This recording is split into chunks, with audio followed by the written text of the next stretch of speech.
Risk of Rain 2 is awesome. The only not awesome thing about it is that it's not on Mac, so I am forced to use workarounds to play it. The good news is there are a couple of great solutions that let me enjoy the game on my M3 Max MacBook Pro.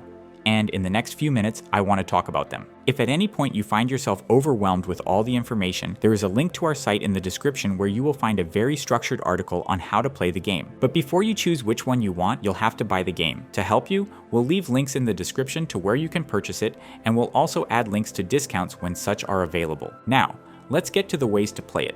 The first method you can use is Boosteroid, the cheapest cloud gaming service that's actually any good. The main draw of cloud gaming is that your machine doesn't matter so long as you can supply it with around 40 megabits of stable internet. And if you've got a faster connection, you can crank up everything to max even in 4K, and you should be more than fine. Now, Risk of Rain 2 is far from a demanding game, so maxing out its graphics and maintaining good performance doesn't require high-end hardware. However, the local methods I'll talk about in a bit will sometimes give you visual glitches and missing textures which you won't get with cloud gaming. But what I consider the actual biggest advantage of Boosteroid here is the simplicity. It takes like 5 minutes to start the game with no need to install anything on your system. And you also gain the ability to play a ton of other titles, many of which do actually require decent hardware if you want good performance. As for my personal testing of the game through Boosteroid, the experience was near native, with very rare and inconsequential stutters whenever my 60 megabit wireless internet would get a lag spike. Absolutely understand those of you who still prefer local play, but you may actually be surprised by the improvements cloud gaming has seen in recent years. All you have to do to start gaming is follow the link in the description, register for the service, and buy a subscription. Then just search for the game and click play. It's all pretty easy, but we have a how-to tutorial if you need it, and an overview of the service if you want something more in-depth to make up your mind.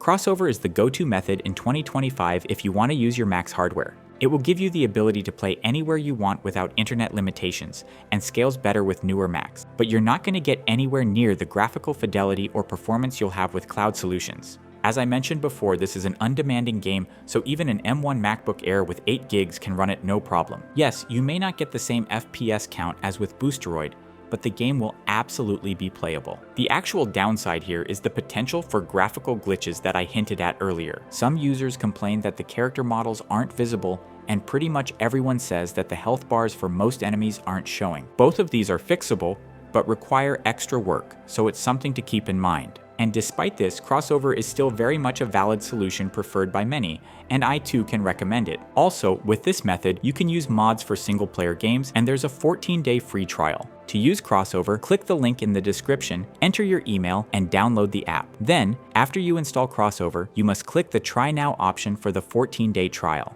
If you need a longer tutorial, visit our video on that. Just note that the experience with Crossover can sometimes vary between updates, so don't be surprised if it suddenly starts to break the game. If this happens, check our site for the detailed instructions, or you'll have to research this on your own. As for the two typical issues I mentioned, the missing character models are easily fixable by adding these arguments to the Steam launch options before starting the game. As for the missing health bars, the fix here is significantly longer. To keep this video's length from blowing up, we've included the solution in our in-depth article on playing Risk of Rain 2 on Mac that you can find linked in the description.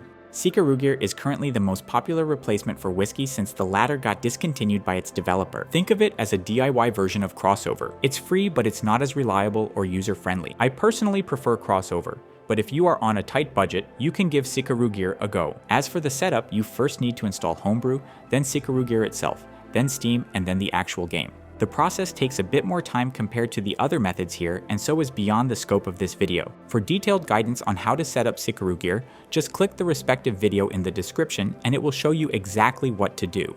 So this brings us to the conclusion of today's video, and if you are interested in exploring more popular gaming titles you can play on your Apple machine, you should check the videos that will now appear on your screen or simply browse through our channel. Also, in case you found this content helpful, we'd greatly appreciate it if you liked the video and subscribe to our channel.